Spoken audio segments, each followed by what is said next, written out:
everyone. It's Jazz. It's the West Ham Minds channel.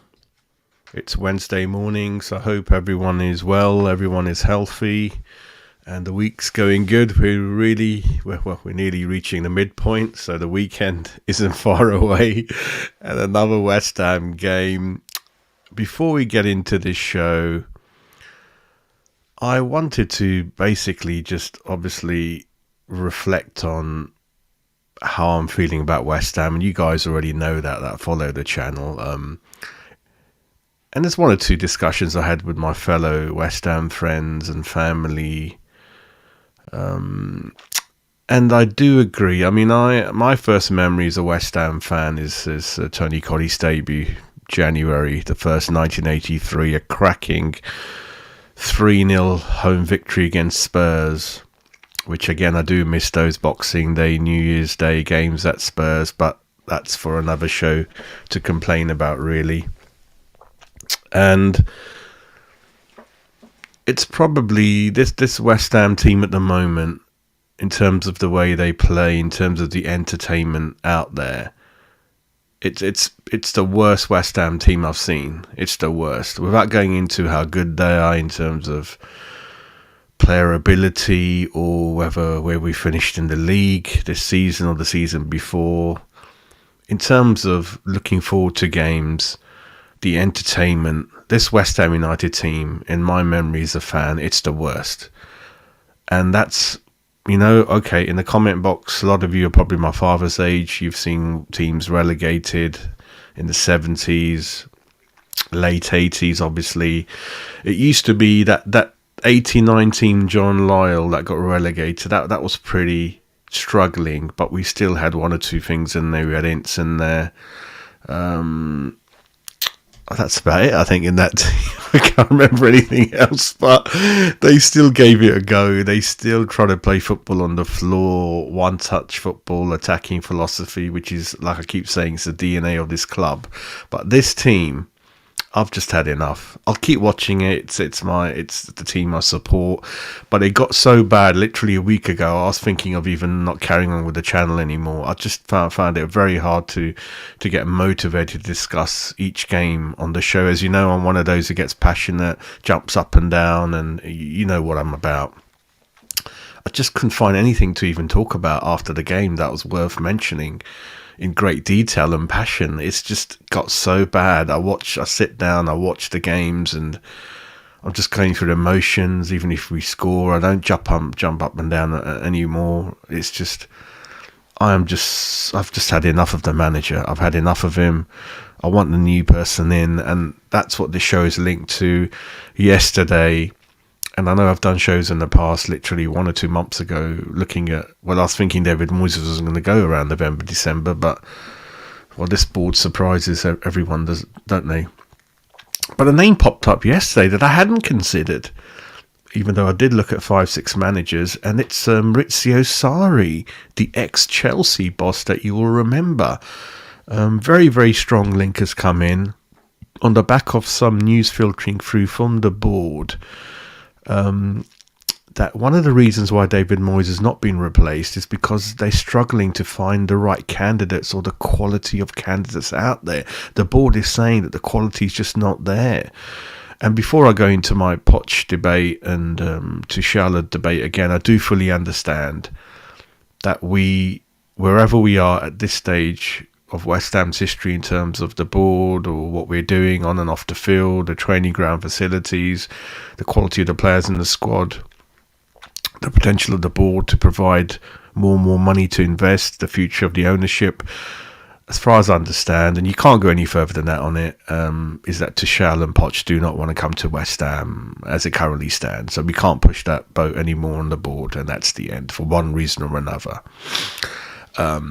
So Sarri name has come up yesterday, and I did a little bit of research on the guy yesterday and this morning, and again I would be very, very happy to see this man in. Philosophy we'll go into a bit later on, but yeah, just a reminder, he's 64 years old. You can see his picture in my thumbnail. There it is, Maurizio Sarri, 64 years old. Obviously from Italy.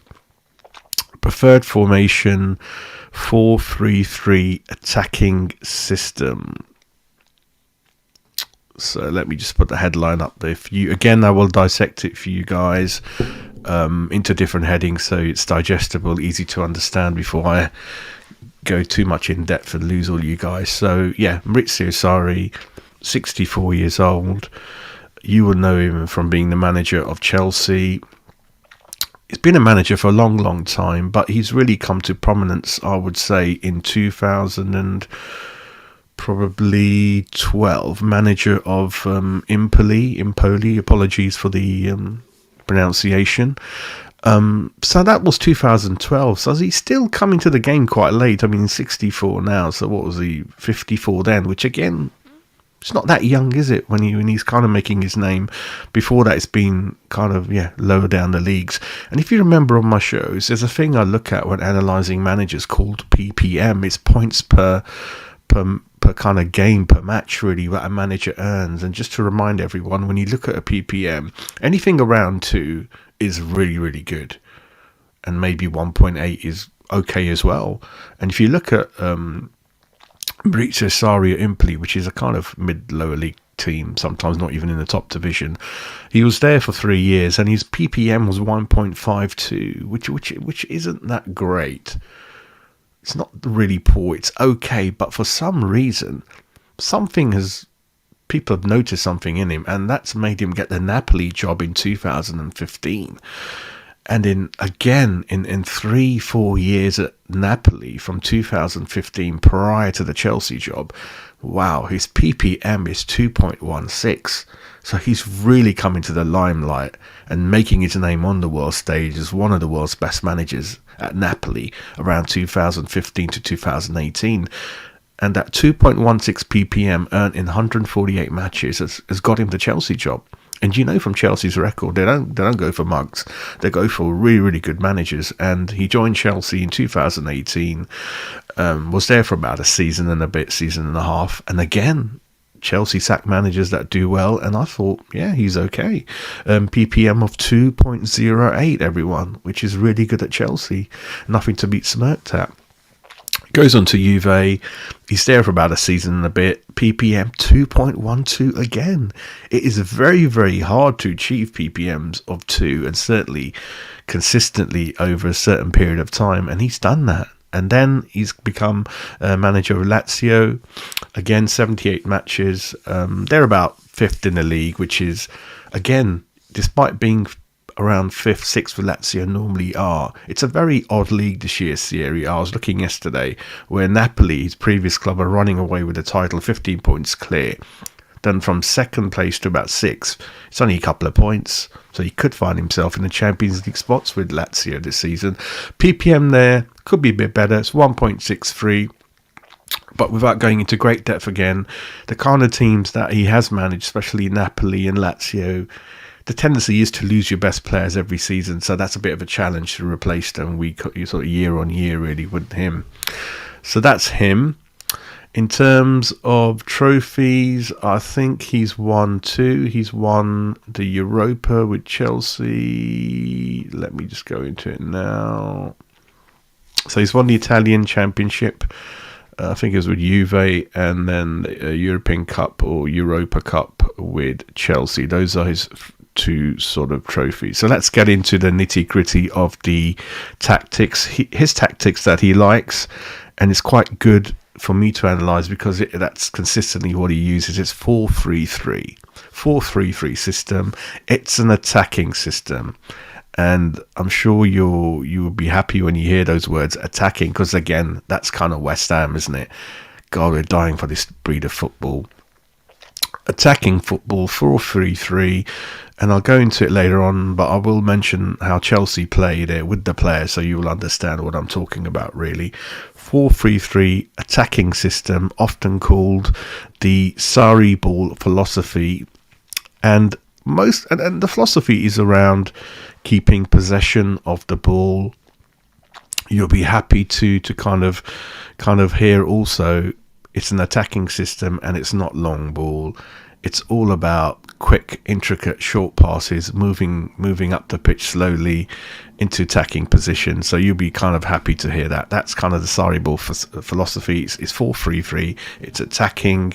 It's possession based. It's short, intricate, quick passes, and players constantly moving, interchanging with each other, creating space. And another thing that you'll really be happy about is that it involves attacking fullbacks who are really like wing backs, and high line pressing game, forcing the opposition back. Isn't that music to everyone's ears? Attacking football, short passing, high pressing, in the opposition's face. What more do you want? What more do you want? Before I go into more points, in the typical Chelsea formation back in those days, you kind of had Alonso in there as a typical kind of fullback. You had Paqueta, is it? Yeah, fullback as well, attacking. You had kind of David Luiz, Rudiger as a fullbacks. 4-3-3 system. Jorginho is very, very important in this system. He's the one that won't move, stays in the middle, instigates everything. But the other different thing is the other two next to him are also CDMs, but they're not your typical CDMs. They've got a little bit more about their game. They're there to kind of move around and support the wingers up front. In this case, it was Hazard and Willian. So now you get the idea of what kind of players will suit this system. And again, you will see that, we don't have those players in our squad. You know, some of them may fit into this system, some won't. That also makes it more interesting. So again, a good goalkeeper who's good on the ball, quick distribution, ball playing centre backs, very, very fast wing backs, good stamina, good strength, bombing up and down, supporting the three in the middle, three up front. Jorginho just sits there like a general, doesn't move around a lot. Everything's dictated, is always available to receive the ball and move it on. But then someone like Kante and Ross Barkley next to him are CDMs in a way. Well, are really in much that way. But they also they keep possession and they move up with the ball. They move with the ball. They run with the ball. They make things happen. They're not just there to tackle and pass it a little bit on the left or right. They're actually going to carry the ball. They're ball carriers. So they're going to reach the three up front. And the three up front are Willian and Hazard.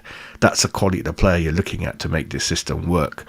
Real wingers that cut in, got a shot in them, very speedy, pleasing to the eye, high pressing. And then you've got Morata as an example up front. A kind of a big striker, hitting about 6 foot or just over, but very, very mobile. So someone like Haller would not suit this system. And dare I say it, I will mention a few players in our team are not going to suit this system. But for me, it's really, really interesting sort of analysing what Sarri's all about. And for me, it's West Ham football. It's pressing, not pressing game, but slightly different to kind of perhaps Klopp's one.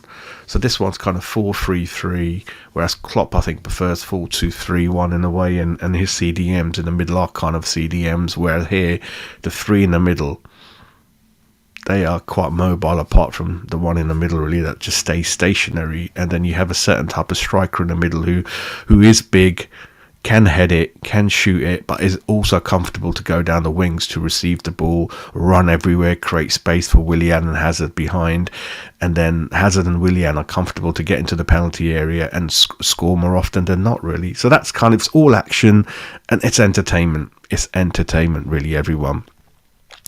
The only thing that I've picked up that is perhaps a negative thing, which is, everything's got a negative to it, is it's a high line pressing game, forces the opposition back, which is brilliant to see. You know, we're not kind of sticking 7 people behind the ball waiting for them to score. That's boring the pants off us.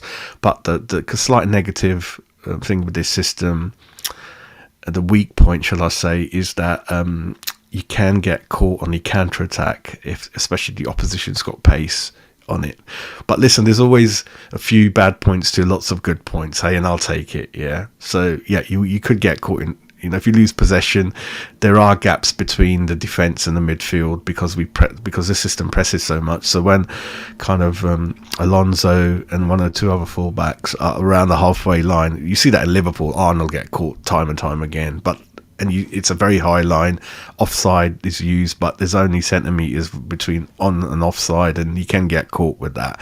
But I'll take that. Long as we're forcing the issue, we're going for it, we're attacking it, we're giving it everything we've got, we're trying to score a goal. I'll take the negative. I'll take that negative any day of the week, everyone. What I'm going to show you now is obviously if you became the West Ham United manager, how we could line up and whether we do have those kind of players to play the football that he wants, really. So let me just get that screen on there for you. There we go. Let me just make that a bit bigger if I can. Won't be a minute. Let me just have a look. Okay. Okay, so you can't see the goalkeeper in that shot due to the thumbnail, so apologies for that. But if I show you now, Areola is in goal for the 4-3-3 Sarri system for West Ham United. And now if I go into it in that mode, and you can see me as well, okay, with the squad we've got, you got Zuma, Agard. And I am going to be quite strict in what I'm saying now. With Areola, like I keep saying, we need to make up our mind. But he perhaps has got that kind of thing, what he's looking for, Sarri, which means he's comfortable with the ball at his feet, like the City Liverpool goalkeepers, so you can distribute it left, right, good kicking on him, acts as that kind of one of the players more than just sitting back as a goalkeeper, not being good at distribution, really. So Areola perhaps can be that goalkeeper for Sarri. Agard would fit this system like a treat. Everything we're seeing about Agard, it's brilliant, isn't it? So Agard is a ball-playing, comfortable, good pace on him, very, very intelligent. Agard would be the centre-back.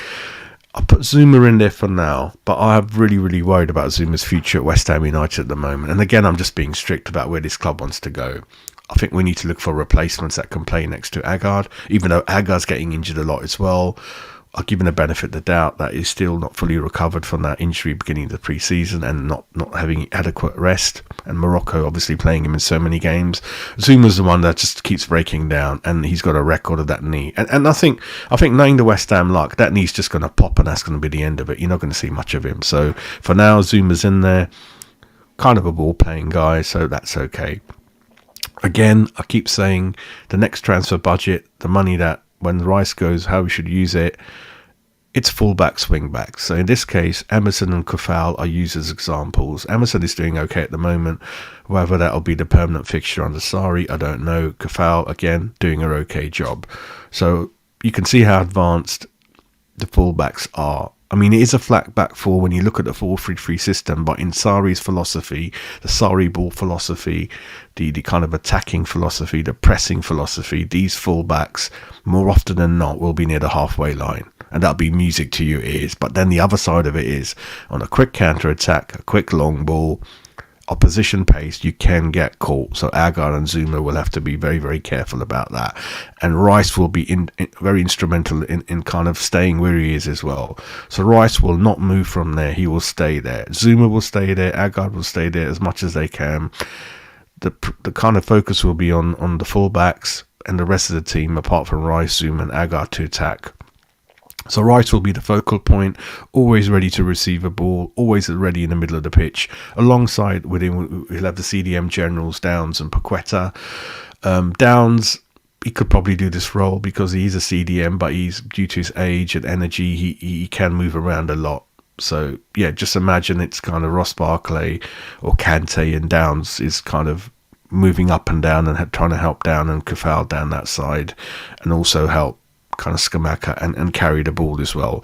I'll put Paqueta in there, so maybe he can do that role as well. Whether he's a typical CDM, I don't know. Still, you can see he's not very strong, goes down quite easy, gets injured all the time. I do want a more of a solid, muscular player in there if I had my choice, but I've put Paqueta in there.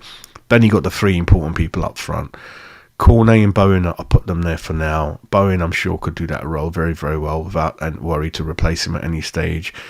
Really, really advanced. And what Bowen will be happy is that in this role, Sarri will tell him, you just stay up front, hug the byline, cut inside, work with Kufal, receive the ball, press, help Scamacca, and Cornet will do the same from that side. So Bowen and Cornet, reasonable pace, good skill on them, good wings, good distribution. Scamacca is the one I'm not sure about. And then the bad news, everyone, is that there's no place for Danny Ings in this role. I don't think he's a winger, even though some people think he is. He can't play up front by himself. And he's not quite tall or big enough either. And he's on the wrong age of 30, isn't he? He's 29, 30. So for me, Scamacca, I'm not sure if he's mobile enough like a Morata. Can you really aggressively run down the flanks if need be, or hassle the centre-backs? I don't know at this stage. The good thing is he's from Italy. That could make a difference. It does sometimes when you're from the same country. It can help sometimes. You never know. But Scamacca, we'll see. Antonio, he could replace Bowen if and when needed, but I'll rather recycle the cash.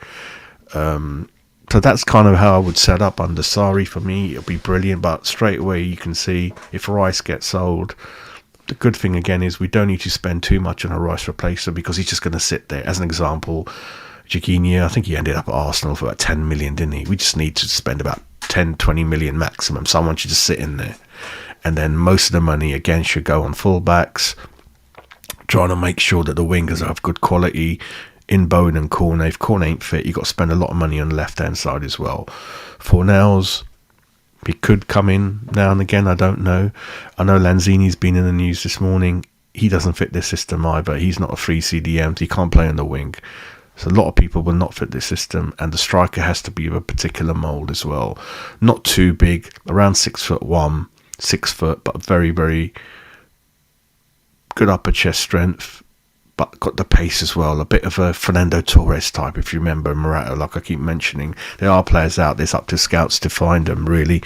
So that's kind of that. For me, after doing a bit of research on this guy, it's very exciting for me. I'm kind of quite happy with that.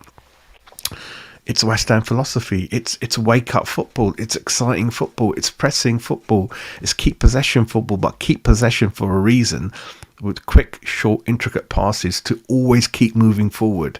Not move sideways or backwards. Keep moving forward. Press them. Be in their face. Great space. Great pace. Great shots.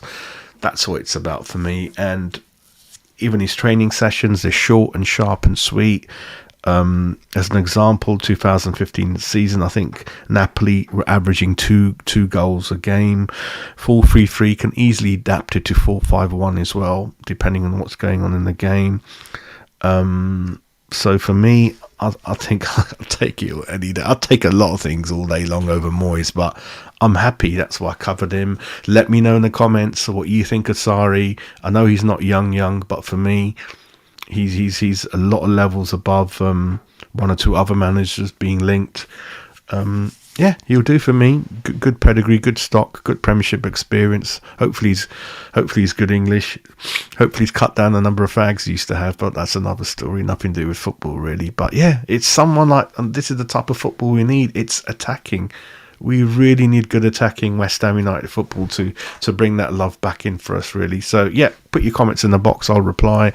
Keep subscribing. Keep watching West Ham Minds channel. Have a great day, everyone. Get that new manager in as soon as possible. Come on, you Irons.